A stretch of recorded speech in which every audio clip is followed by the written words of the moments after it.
My name is Christina McClellan, and I'm a woman at Iowa. I'm the Chief Curator at the University of Iowa Museum of Art, and I'm a woman at Iowa. Gigi Durham. I'm an Associate Professor in the School of Journalism, and I'm a woman at Iowa.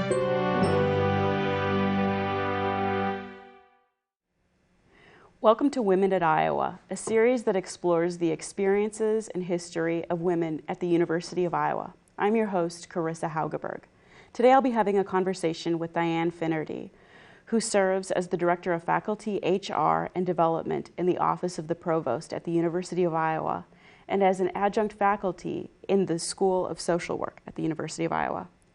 We will discuss Finnerty's longtime commitment to issues of social justice, including her work on issues related to family violence, gay rights, feminism, and more recently, immigration rights. Thank you for being here today, Diane. Oh, thank you, Karissa, for recording all these stories. This is great. I'm honored. Well, thank you for being here, yes. Let's begin with discussing where you were raised. Where did you grow up? I grew up in West Des Moines, Iowa, and I was born in 1960, so the West Des Moines of today is a little different than then. I grew up on an acreage, fairly rural, with cows in the front and horses on the side and soybeans in the back, and my father still lives in the house that I grew up in, and it's just a development now. Mm-hmm. So it's I always say that kind of the place I grew up is no longer there in many ways. Okay. Mm-hmm. And who were some of your mentors as a child? You know, it's interesting when I think about the concept of mentoring, because in my current job, we do trainings on that, right? So junior faculty or faculty members, part of the literature says is find mentors and use mentors and know how to be a good mentee. And, you know, so there's a whole body of literature about how important that is. And when I think about my own life, I can think of a ton of folks who were role models and who provided kind of images of things that I wanted to do or be or think about. But if I think about this kind of one-on-one mentor, it's hard for me to come up with people specifically. I can think of someone in my high school years that helped me understand that it would be important or useful to go to college, because I hadn't been thinking about that a whole lot. Somebody who, at the time in my teen years, I had actually thought I had a calling, what I felt was a calling to the ministry, and so someone who at that time was a seminarian that helped me understand what that path or process would look like. In graduate school, I can certainly think about my advisor as someone who helped me really rethink old concepts and feel smart. And so I can think of individuals who've been with me on my path, right? And I guess those would be mentors sort of whose voices I still continue to hear in my head. Okay. And where did you attend university? I attended University of Northern Iowa. Okay. It's where I got my undergraduate, and it was in the humanities and women's studies. Okay.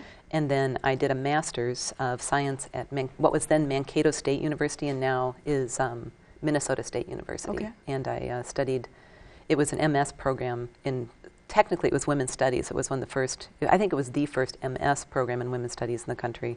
And then my focus was on critical adult education in that program. Okay.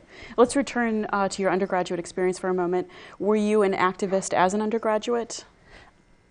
Yeah, absolutely. Okay. And one of the things I talk about when I think about student experiences is I learned far more, I must say, out of the classroom than I did in the classroom at that point in my life. I had taken a year off, I graduated high school and then lived a year as a foreign exchange student in Germany, and then came back and re-entered University of Northern Iowa. And what the year in Germany did for me, it radicalized me in so many different ways. And it helped me kind of get out of just a U.S. view of the world, but it particularly started me asking really critical questions that I hadn't asked. So my peers, for example, would ask me to defend U.S. foreign policy that I had no clue about. It was during a time of a lot of the anti-apartheid work, and I can pretty honestly say I probably wouldn't even have been able to find South Africa on a map at that point. And so here were people of my age, my peers in gymnasium in Germany, that were demanding that I explain to them my government's policies, and I had no clue. And so when I came back to my undergraduate, I came back fairly radicalized. I was the first generation in my family to complete college, and so I can't say that I had a specific academic mission except for get a degree so I could go on to seminary is what my academic mission was. So in the classroom I studied humanities, early Christian fathers, biblical Greek, religions of the world, psychology, social work. So this kind of this preparatory undergraduate for something beyond that, but out of the classroom. Do you remember who encouraged you to go to Germany? I don't. Okay. I don't. What I remember is that part of my reason for going is that I wanted to become fluent in German so that I could read some of the original theological texts from, I was raised Protestant, so some of the original theological texts in the first language. So I know that was part of my mission. If now looking back, my mother is 100% German, third generation, but I was raised very, with German ethnicity very invisible to me. And so I'd love to be able to say in retrospect I went there to find myself, but I think that occurred as a result, but it wasn't my motivating factor. No, that's really interesting how you went to Germany with very scholarly ideals and came away being confronted with contemporary social activism. Absolutely. And so you mentioned that you received an MS at Mankato State. Can you explain to our audience what that means, what that program entailed? Well, when I was getting done with my undergraduate and trying to figure out what to do next, I had been accepted into seminary. And at that point, too, my views on gender particularly were changing, because in my undergraduate, some of that activism was volunteering in a rape crisis center, working on domestic violence issues, sitting on the first sexual harassment committee for the University of Northern Iowa, creating a group called the Women's Action League, right, where we're an activist group on a variety of issues. So my gender understanding in my undergraduate started to go shift. And so when I was looking for what my next stage was, I decided probably going right into the seminary wasn't the path for me. And so I started looking for the kind of graduate programs. This MS, I have no idea how I even found the brochure, right? But I have this visual of this brochure where, all bulleted about what you can expect out of this degree. And one of the bullets was on, this was a rigorous academic program that trained grassroots activists, right? And I thought, rigorous academic, pragmatic skills, sounds like something I'd be interested in. So I went up and I interviewed and found the place, and it was an amazing time in my life. And was this during the early 1980s? It would have been, so I graduated undergraduate in 83, and I entered the MS immediately right after that, so it would have been fall of 83. All right. Yeah. And can you describe some of the practical things that you did? What did it mean to be an activist, a social justice activist in the mid-1980s? What sorts of issues did you gravitate toward? What did you do? Well, it was that kind of, what I remember from my particularly undergraduate was that kind of that second wave feminism, right, of the personal is political. And I can say still that that's one of the things that guides me in whatever I'm doing, is that sense of how is my experience, but how is it also commonly shared with others? How do the structures in our society provide opportunities or not to different peoples? So in terms of personal, it's political, and undergraduate doing, those consciousness-raising groups that we always hear about. But just all it meant was sitting around talking about common experiences, and not just talking in a support way, but talking in a way that would help us understand some of the root causes that would lead us there. So for example, when we were doing more work on domestic violence, let me think of some examples, or rape or sexual assault and violence. One of the things I did in my graduate years was did a lot of activism against pornography. So it was the time when, particularly in Minnesota, Andrea Dworkin, Catherine McKinnon were very much out there making the connection between sexual violence in the media and the allowance of that and the perpetuation of that, and the connections with that with violence in women's lives. And so there'd be the researchers that would be particularly, remember someone's work at University of Wisconsin-Madison that would actually bring the evidence of some of the connections. There was kind of the social theory between some of the connections, and then there was the activism of, so if there's this theory, what do you do about it when the local movie theater, I remember one of our protests was a film that was called Not About My Daughter or something like that was depicting incest as if it were just kind of a fine thing because the girl was, approaching adolescence so it was that kind of sense of if you get the theory in your minds, what do you do with it on the ground? Right. The concept for me in those days, again, one that's continued to hold for me, is this concept of praxis, that it's theory into action, action informing theory, right? And so just being smart and understanding theoretical connections is not going to change the world. But without theory, action is just kind of, it can be misguided, it can be reactive, it can be non-strategic. So the pornography was one of the examples, doing anti-war activism in terms of like, how does the budget that goes to war efforts take away from domestic programs that are needed for women and children, those kinds of things. I think one thing that's very interesting about your educational experiences is that you demonstrate that activism is possible in communities where sometimes I think ordinary people don't expect them. So for example, in Iowa, I think people associate feminist and anti-war activism with Iowa City. In Minnesota with Minneapolis.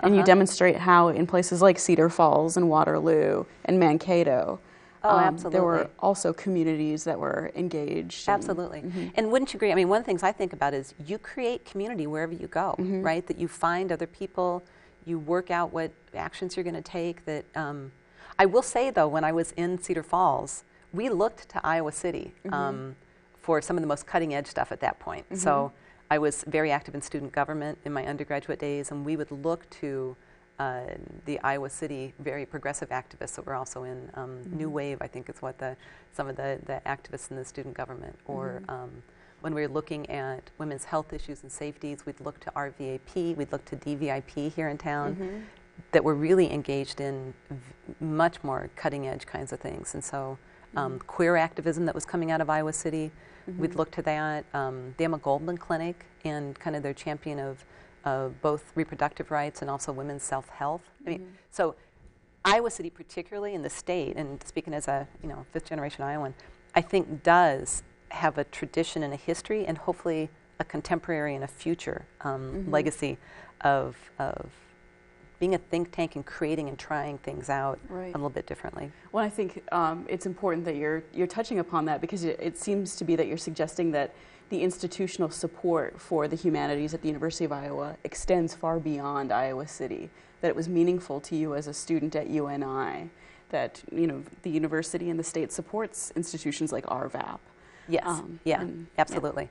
And yet at the same time, I can think of my family of origin would probably call Iowa City the Yahoo capital of the state, right? And so this kind of sense of, depending on whether you see progressive approaches to social problems as a good thing or a bad thing, right? I think they can be denounced and kind of ridiculed, or they can be looked to as possibilities. And so I think that's the dance that this institution plays, but I think also probably the community is we need to stay connected also, and not become just an enclave of, and truthfully, I think at this point in the history of Iowa City, I think we rest on the laurels of a lot of radical activism that may or may not be going on here anymore. Okay. All right. But how did you come to Iowa City? I was, so after I got done with my graduate degree, I was again accepted into a seminary.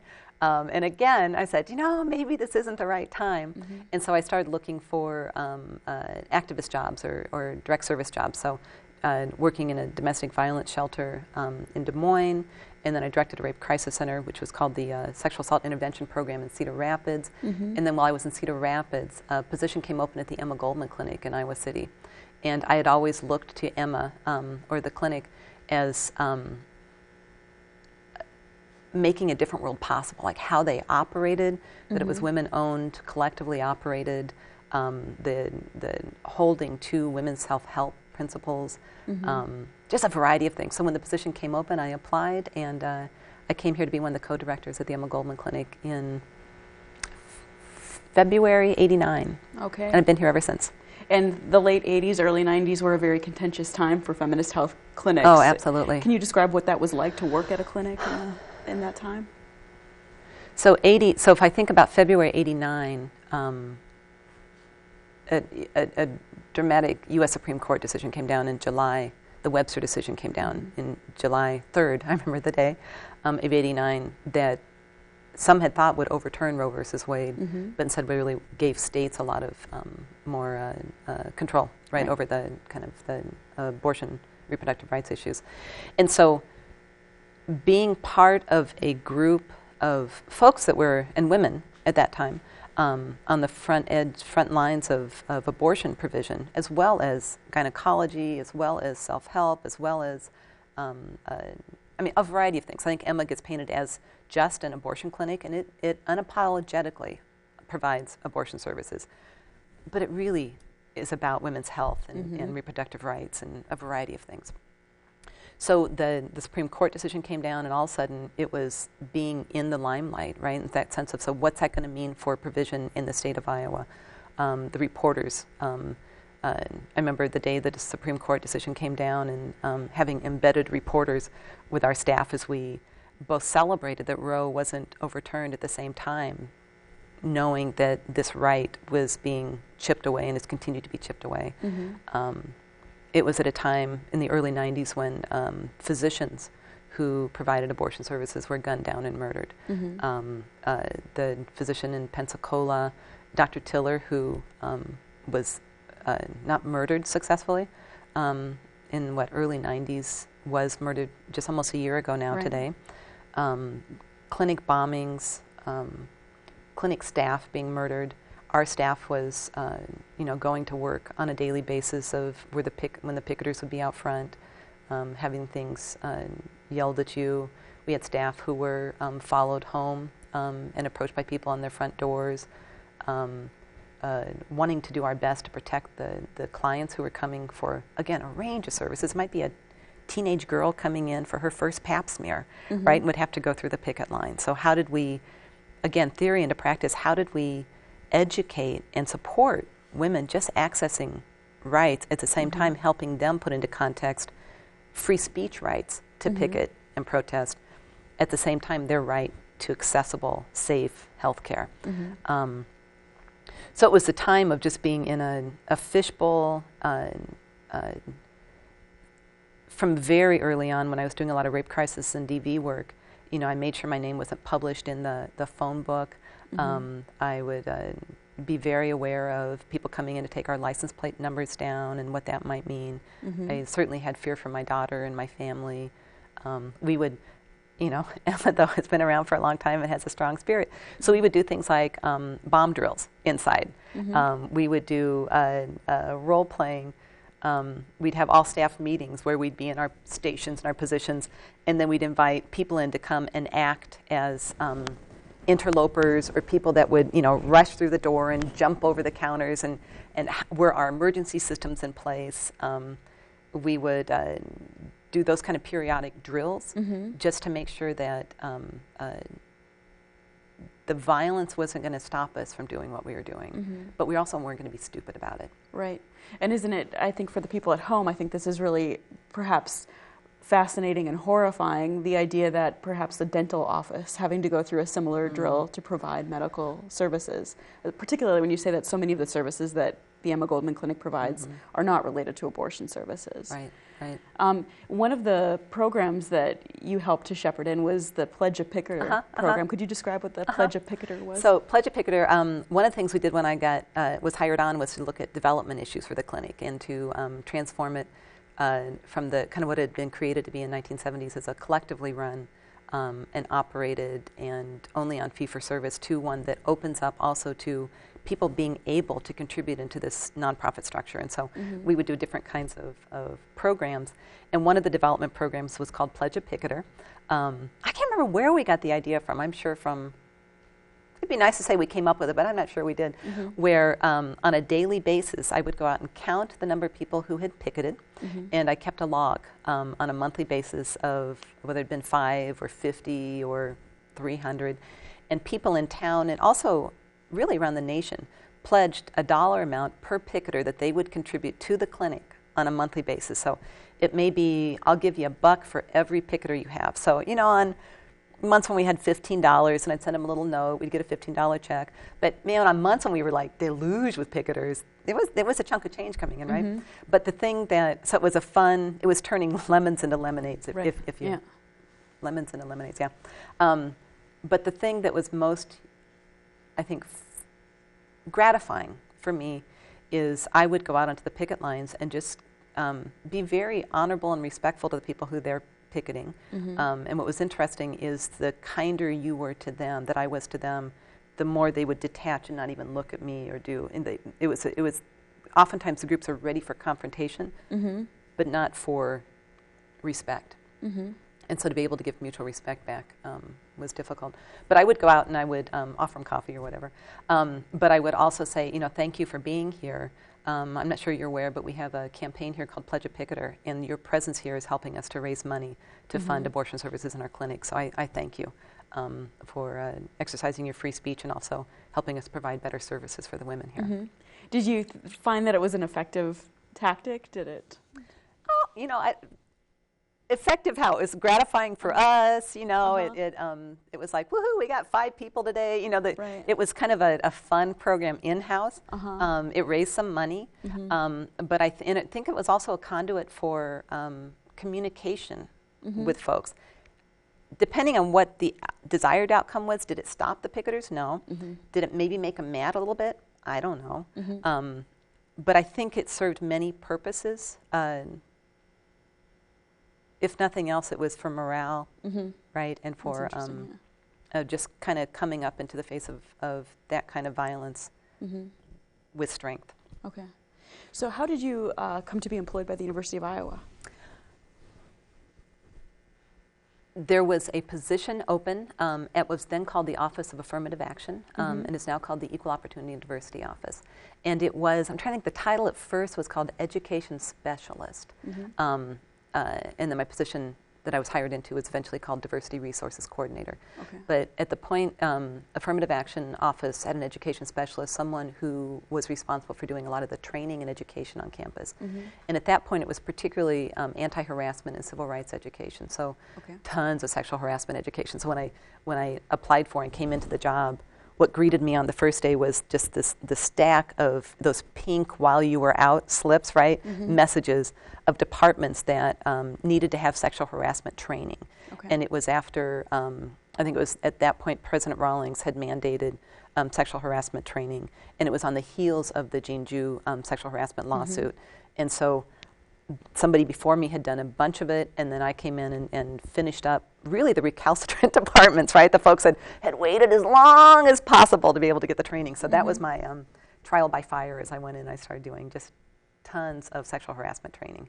While I was there, really moved more towards that it wasn't just about how do we stay compliant with laws and know what we can't do before we can get in trouble, but really how do we create proactive programs. So looked more at diversity at that point, cultural competence, things like safe zone for LGBT students, managerial training for how do you create inclusive environments. So going from more of a reactive stance to, if we really cared about this as an institution, what are the competencies and how do we get there? And so I was there from December 94 to, I should know, mid-2000s, about I don't even know, 2007, I think, maybe 2005. What I find interesting about how you're describing what you did is that there's truly an art to being a good and effective bureaucrat, that it can be more than just enforcing policy, that change can absolutely occur, can create structural change. And I think that aspect of bureaucracy isn't talked about enough. And it kind of goes back to what you were saying, too, about you can make change any place you are. I really don't care what job you hold, right? That you can look around and you can think, how can I be of use here? How can I be effective? No matter really what your title is. And there's a saying that I've used to guide my life, and I think it's attributed to Holly Near, who's a feminist singer-songwriter that was influential, certainly in my early development. And she said, there's more to my life than my work, and there's more to my work than my job. And for me, it was kind of that putting it in perspective of what am I doing for paid employment is one issue. And I have been very blessed in my life to be able to have my paid employment also be social justice activism, but not always, right? And so what's my job versus my work in the community, my work in the world? But also I got to have a life, right? I need to stay healthy for the long haul in doing the work. And your work needs to be fulfilling. Yeah. That's really interesting. How did you come to work in this Department of Social Work or in the School of Social Work? Well, that's a great question. Okay. I've been an adjunct faculty on campus for, probably over 10 years in different places. Mm-hmm. So I taught in the business college for a while. I taught international business. I've taught in the women's studies department, the liberal arts and sciences college, and then more recently in the School of Social Work. And I think I started teaching there, and the course I teach more regularly is called Discrimination, Oppression, and Diversity. Mm-hmm. And it's a foundation course for MSW students and also for BSW, and I teach the Masters of Social Workers, social work. I initially co-taught that with Salome Rahim, who was in the director position of the school at that time, and, Mm-hmm. and she and I had done quite a lot of community education, anti-racism work, cultural competence work, a variety of things, done conference presentations. So we were good colleagues and co-educators outside of the academy. Mm-hmm. And so I would say, and I'd also done consultations with the faculty there and done other kind of programming. So I was a known entity, but I'd say it was probably Salome asking me to co-teach was probably the first time I came to School of Social Work. Okay. And then have taught that course a few times, and also one on U.S. Latin American immigration. Mm-hmm. And also been part of a program they have that they've had forever of taking U.S. students to Mexico on an immersion program. Mm-hmm. Forever. I'm exaggerating, but 30-some years. Tom Wall started it a long, long time ago. Okay. And so to give students an experience of, in the state of Michoacan, of understanding U.S. Latin American mm-hmm. immigration from the perspectives of Mexico. Okay. Switching gears a little bit, in 2004, 5 years before the Iowa State Supreme Court ruled that it was unconstitutional to have a ban mm-hmm. on same-sex mm-hmm. marriage, you and your partner applied for a marriage license uh-huh. at the Johnson County Recorder's Office. Can you describe that experience? So 2004, and my partner is Jill Jack, and Jill and I had been together, I should know this, 1990. So she and I had been together for 14 years by that point. Okay. And both really, tell you the truth, have a lot of critiques of same-sex marriage as the strategy for mm-hmm. the LGBT rights movements. Mm-hmm. And so we weren't really actively involved in the struggle. We had taken advantage of being in the domestic partner registry at the city of Iowa City. It was one in I can't remember what year. I should know this if I'm on tape, but I apologize for not being the kind of historian. Jill's the historian. I'm just. But so we had registered as domestic partners. We had been part of domestic partner benefits, kind of winning those rights here on campus. So when this action came up, it was a direct action, 2004, which was, go to the county recorder's office, mm-hmm. and we knew we'd get turned down, right? But go in and en masse with other couples and request a marriage license certificate, mm-hmm. An application for a marriage license. And it was kind of a festive environment. It was direct action. You always have fun when you're doing direct action. And was the press there? Were there people recording it? I'm sure there was. Okay. Absolutely, because mm-hmm. afterwards there was a press conference in a small room. My understanding is people who were really active in organizing it were Janelle Reddick and Robin Butler. Mm-hmm. And so very well orchestrated direct action tactic okay. of where you get the forces in, have us on point, have us doing the action, having mm-hmm. a press conference afterwards, and then continuing strategies after that. Okay. So I wasn't part of the organizing force. Right. I just showed up. Okay. So Jill and I showed up, saw our friends, had a good time, and then what was interesting to me is when we went to the counter and actually requested the application, Kim Painter, who was a Johnson County recorder, out lesbian, was in her campaign, has been very active as an activist in town for years. She was the one that, to our face, had to deny the application. Mm-hmm. And I think both Jill and I had this experience of just feeling far sadder than we ever thought we would, right? It was this moment, and to feel for Kim being in that position. So she had taken an oath of office, and because of her ethics, right, mm-hmm. she had said, I need to uphold the oath that I have taken on behalf of the people of Iowa. Mm-hmm. But to hear her have to struggle with that, and to be turned down for something that was just so senseless, we grew very sad. And what was interesting is we both felt that, and we didn't talk about it until afterwards. Like, that was really kind of sad. It's like, I know! Because we went into it pretty lighthearted. And our sadness grew to anger and then became part of when a right is denied, then it's like, well, damn it. For what purpose? For what possible purpose? So I will say that Jill and I were married after the recent Iowa Supreme Court decision. We were married in June, a day before our 19th anniversary. Had a great community party and a neighborhood block party and just this great celebration of the right being won. But when we went in this time and requested an application from Kim Painter, she was very glad to be able to provide us one. And that it was just kind of this full circle. How can activism change the experiences for so many people? And we'll see what happens in the state with the constitutional amendments and things like that. But it was what I believe about doing any kind of social justice is you got to have fun doing it, but you also have to realize the emotions of anger and sadness and grief, that's all part of this. It's not just a policy change. It affects human lives. So it was a good reminder for me. One of the things that I think is interesting about your history of activism is that there seems to be a layering, that issues are never simple, they're never straightforward, that there are always several issues at play at once. And more recently, you've become very engaged in issues of anti-racism activism. Can you explain for our audience what that means to you to be a white woman anti-racist activist? Oh, I hope I can live up to that title, right? That what I would say, and kind of when I think about my own evolution as an activist, and I don't know if it's a common path or not, but I first started working on the issues that I felt had the most direct impact of oppressing me, right?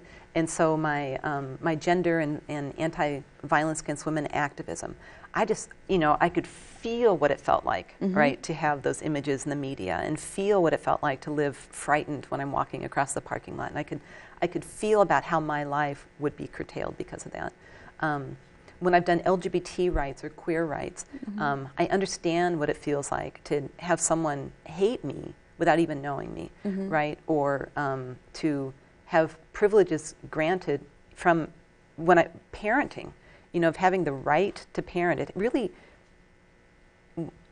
has nothing to do with whether I'd be a good parent or not. It's who has the control of determining who gets the right to parent or not. And so I started out working on the issues really that felt like they were the ones that were going to be live or die ones for my own self. And what I started realizing early on is everything is interconnected, right? So whether, we talk about the theory of the intersectionality of oppressions and all this kind of stuff. And I started turning more towards this sense of not what are the issues that I stand most to gain, I guess you could do it kind of like a fixed sum kind of quotient, but where can I be of most use? There was a biblical passage that I was raised with, that to whom much is given, much is expected. And I started realizing, and this is where my early work helped me understand the structures, right? I started realizing about how I received tons of privileges. Not just that I was the recipient of oppression, but the system was working for me just fine in a lot of different ways. So when I started understanding, for example, I had been doing racial justice work for quite a while, or I'd been working on getting the prejudice out of my head, or what do I read, or who do I hang out with, or it's all this kind of stuff to try to live in community, honest community with people, build connections between women of color and white women and all this kind of stuff. And it was doing that work where I started hearing the voices of folks of color saying, Diane, even if you're the best person possible, and you do all your work and you become a good white person instead of a bad white person, you've done nothing to change the structures. And I can just think of moments upon moments upon moments when I've heard people of color be very clear, either speaking directly to me or I've been in the environment or I've read something. And also then I could start seeing a community of white anti-racist activists. So one of the things that I've been honored to participate in for, over a decade now, is something called the White Privilege Conference. That was actually started by an alum of the University of Iowa, Eddie Moore Jr., Dr. Eddie Moore Jr., and he and I were graduate students together in the College of Education. And Eddie identifies as a black man. He's probably a few years younger than I am. but we were raised up with similar generational experiences, but very different, right? Experiences of class, race, ethnicity, region, all kinds of things. And so he founded, when he was working at Cornell College, he founded this little conference called the White Privilege Conference. And of course, all the white people want to say, can't you call it something different? Can't we call it just like, can't we just get a long conference or diversity conference? And he's like, no, I think I'll call it the White Privilege Conference. And before that, too, I had started understanding how this concept was important. There was a woman of color, and I'm naming names because when you ask me the question about mentors, I don't know, but I can think of huge people's voices in my head, right? Jupong Lin, who was working at the Women's Resource and Action Center then. I remember one day, and she was at my house, and she gave me this list, and it was this list called, from Peggy McIntosh, it's like well-cited, I think it was from mid to late 80s when Peggy wrote it. It's called Unpacking the Invisible Knapsack or something like that, and it named white privilege. And Jupong gave it to me and just gave me in this very gentle way of, Diane, because of the work you do, I thought you might be interested in this. It was like, doing, and it's just this like list of things that white people get as privileges that are unearned benefits, right? That I don't ask for them. Even if I can be the best scholar on African American history in the United States, I'm still going to get those privileges unless I change the structures. And they range. A friend of mine, Jennifer Holliday, who's a white woman who's an activist, breaks them down and says they range from little perks that you don't even think about and who cares, to advantages that have more substantive outcomes, to the creation of our worldview. And so perks might be simple things, about having bandages called flesh-colored. But they're not really flesh-colored, they're kind of Caucasian flesh tone, right? But it's just something that I don't even think about. If I go and I want to buy flesh-colored pantyhose, as if I did, but that sense of that my skin tone is normative. Right. Big deal, right? How's that going to create poverty and health disparities and all that? But it's a little perk. Advantages are going to be more policy-based ones. They're going to be things like institutional policies around redlining. They're going to be policies that don't seem like they seem like they're race neutral, like school districts being funded in large part by property taxes. Right. But when you think of how the systems work, right, then that then creates unequal school systems. And so what I would say in terms of my wide anti-racist activism is I think about where I can be of use. And that's something I learned from the domestic violence movement when we would do things like batterers programs that would be co-facilitated by a man and a woman. And intentionally co-facilitated. When the woman said to a large group of men who'd been convicted of battering their partners, right, buddy, you need to stop beating your wife. And it was a woman's voice telling him that. Who cares, right? But when a male ally said, buddy, you need to stop beating your wife, then men could hear that voice in a very different way. And I find the same thing in terms of white people needing to stand up and speak out about racism. That's very interesting. That there's huge roles for allies in making change. There always have been. And as we move forward, there's just increasingly, because a lot of white minds, we've already learned how not to listen to the voices of people of color. Right. In the same way that batterers have learned not to listen to women's voices. That's very interesting. And so the role of allies, I think, is how I want to continue to perfect in my life. Right, and it does seem that a lot of the responsibility for having discussions about diversity rest on the shoulders of ethnic and racial minorities. Discussions about sexual harassment fall on the shoulders of women. So that's interesting to refocus how we think about how that should be done. More recently, you've had more of a fire in your belly about issues of immigration. It seems like there is a logical link between issues of anti-racism and immigration. Certainly. And I love that fire in my belly, because it is, as I'm talking on, it's like, I'm very passionate about this work, right? This kind of, it's, I hope I do it intelligently, but it's really my gut that is engaged in it. So I love how you frame that. I absolutely see immigrant rights work and the immigrant rights movement today being inextricably linked with anti-racism work and racial justice. I heard a speaker this week, Eric Camed Freitas, who is a federal court interpreter, and he's on faculty at Florida International University, but he was one of the court interpreters for the Postville raid that occurred several years ago at the agri-processors, and has since then spoken out about the travesty of justice that was committed against undocumented workers there. And he equated the immigrant rights and immigrant justice movement with the abolition movement of the past, and talked about how current immigration policies basically do keep a class of slaves engaged in low or no wage work, with no rights, with, I mean, the type of violence that immigrant women, undocumented immigrant women experience in workplaces, sexual violence, raping, sexual harassment. And at the same time, I, as a U.S. citizen, benefit from the cheap goods, from the food that's prepared, from the clothing that I wear, from the services so I'm benefiting basically from a system of slavery. And when Dr. Kamed Freysa said, use the term abolition, it really helped me put it in some historical perspective. And just to help our audience understand exactly what you're talking about, if, for example, an undocumented worker is being paid $3 an hour, they don't have any recourse. They can't go and report it to anyone. Or if a woman is abused on the job, she can't go to a local police station and press charges. That's right. I was talking to a friend who's undocumented working here in Iowa City, and he had worked at a fast food establishment I'm sure many of our viewers have frequented. I have been there myself. I like the food. And he hadn't been paid for 2 months, and he'd been keeping track of his hours. And so he was talking to me about what his options were. And I said, do you want me to call the person? Do you want me, we were kind of just talking about, does he have rights? Could he, is there legal counsel? So just thinking about what could be activist pressure on this business owner. And where he came down to is, he said, I need to just leave at this point, because if I did anything on my own behalf, it would also harm everyone else that's there. And those kind of stories over and over and over again, particularly here in Iowa City, where a lot of the immigrant rights work is done, not subterfuge, but I think many of us in Iowa City think we live pretty immune from immigration reform.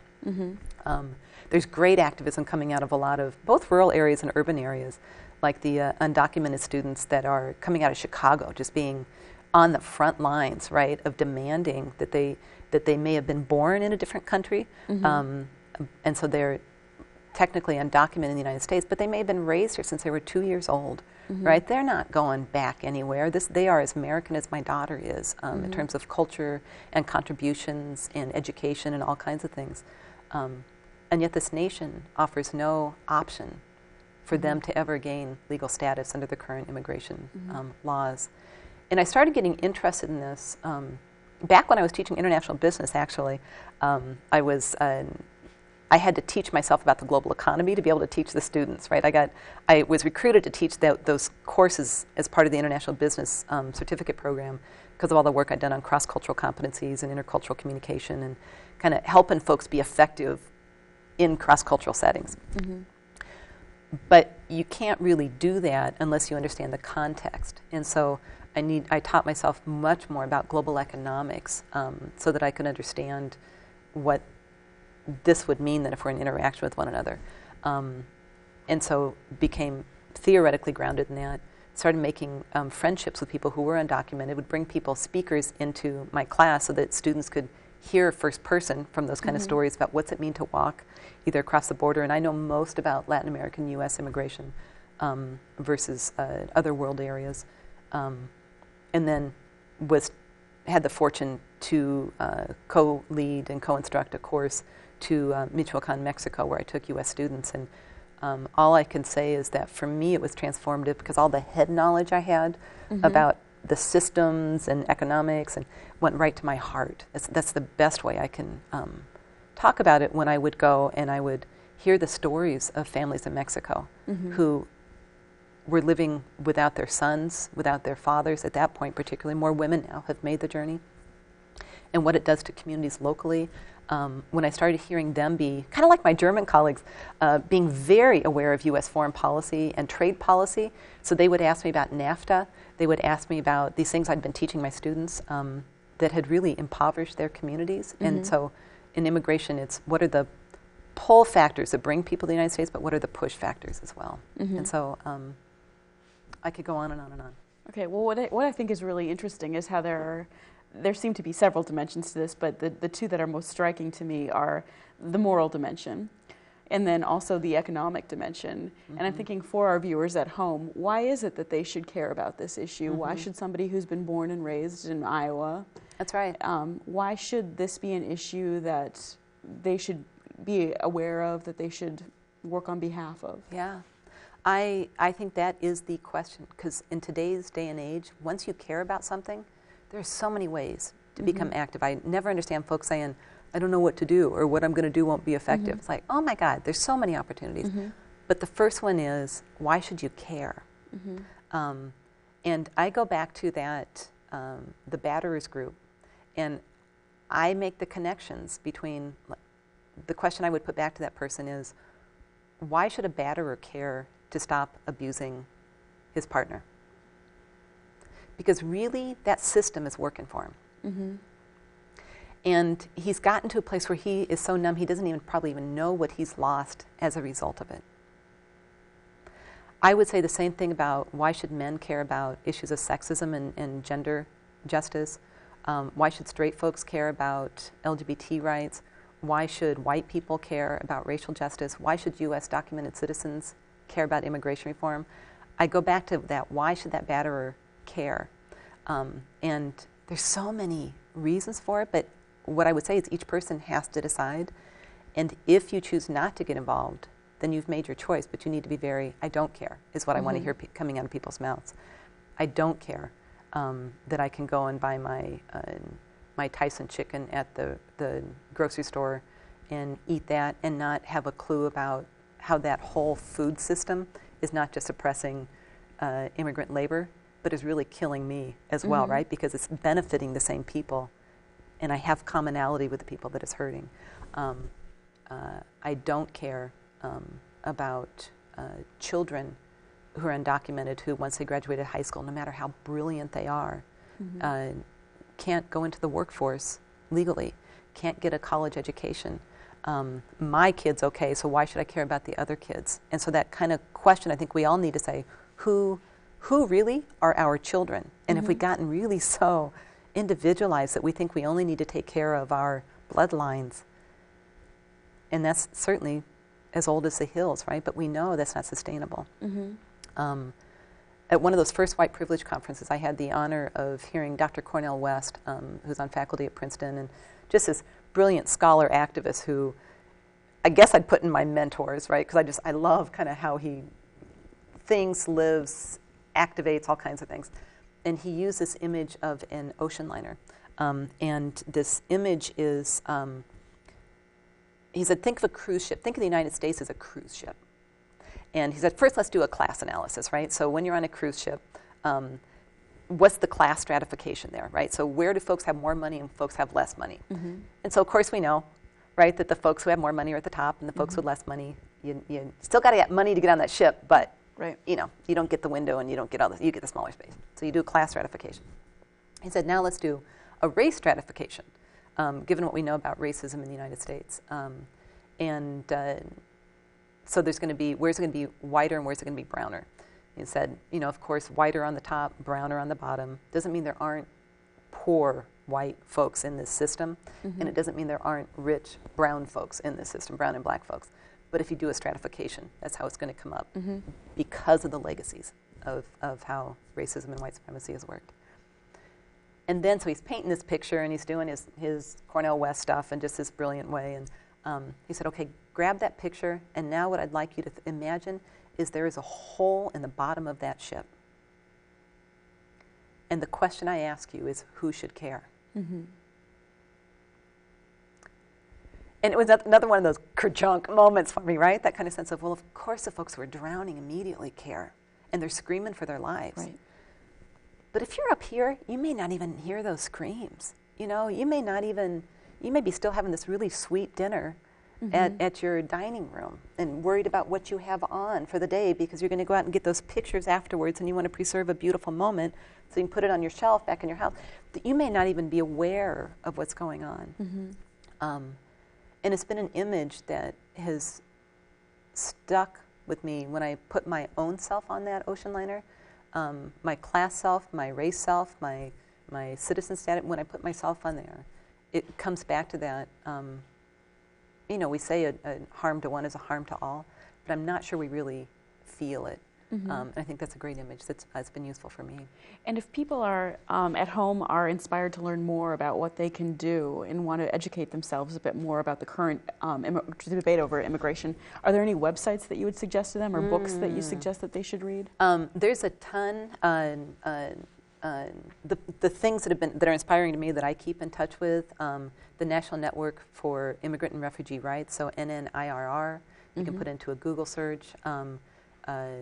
Eric Camayde Freitas, and it's hyphenated CAMAYD -FREIXAS, who's written about close to home Iowa and the postville situations. I think are just, they break your heart, and he was part of congressional testimony around those issues. I love, it was useful for me to read an article by George Lakoff on framing immigration issues, so LAKOFF, around framing the language you use. If we say illegal immigrant, what is that? Like, what's the frame? What's the unconscious frame behind that? Versus if we use the word undocumented, versus if we use the word hero. I mean, what if we saw these people as economic refugees that are human migrants that are coming to the United States as a result of U.S. foreign policy? What would that mean? You know, how might we think about a different policy? American Friends Service Committee has some really wonderful activities coming out of Des Moines AFSC. Here locally, there's a movement for Sanctuary City. There's a ton. There's a ton of work. And one thing that we like to conclude with is having our guests suggest a book to our audience, either a book that's inspired you, a book that sustained you, or a book that you would recommend to people. And it seems that you've brought a book today. I did bring one because we talked earlier and you said, bring something. I thought, oh my gosh, there's been so many. The one that I chose to feature online is Paulo Freire's Pedagogy of the Oppressed. It was written in the 1970s, and as a critical adult educator, for me, what it's helped me look at is how we need to have transformative educational experiences to re-perceive our everyday realities. It feels to me like going back to the personal is political. It feels like this whole concept of praxis, that theory isn't just theory for theory's sake, but it's really how to apply it. Freire did a lot of work initially on literacy issues in Brazil, where he would take Brazilian folks living in poverty and largely illiterate and do literacy programs, but it wasn't just about this is milk, or I don't even know what, it probably wouldn't be milk in Brazil, but this is corn, these are potatoes. It was doing education so that people could understand that their poverty is a function of a system. And how could they not just learn how to read a word, but read the world, is what he would say, to be able to be active in it. So there's a ton of stuff in there. Also, one of the things that really touched me is he talks about how oppressors, if you do this kind of dichotomous oppressed and oppressors, have to kill parts of ourselves in order to be able to participate in doing that kind of damage to another human being. So my great opus, and I'm going to write, doubt it, but in my life is not Pedagogy of the Oppressed, but Pedagogy of the Oppressor. And that's, when I think about my own praxis, I want to keep thinking just from a really place of love. I mean, that's the other thing Freire does, is that this isn't about like being ugly to folks. This is about, with great love, how do we stand with one another and change the world? So whether I'm going out to the picket line and just, those folks are there for a reason. They came, they've got a path. How do I, with love, kind of come back to them? How do I, with love, be an ally and challenge people? So of all the things that I was thinking about, this is the one I came up with to bring on the show. I think that's a very nice and useful way to conclude that problems that seem so overwhelming, you know, at the outset really are fixable if we put one foot in front of the other and we act with compassion and act with one another. Yes. The kind of social problems that we've inherited cannot be changed by individual action alone. Right. Never have been, never will be. Everything that I've benefited from, whether it's being able to study women's studies in an academic environment, whether it's been able to work at a domestic violence shelter, whether it's to have the honor of being at the Emma Goldman Clinic, those were all created by collective effort. And so I think our question is, what are we collectively leaving for the next generation? Okay. Well, thank you for joining us today, Yeah, Diane. thank you so much. And for recording just the stories. I've really had fun listening to different people, too. So thank you. Well, we're glad you're a part of it. For your activism. Thank you. Yeah. Okay. And thank you for joining us for another episode of Women at Iowa.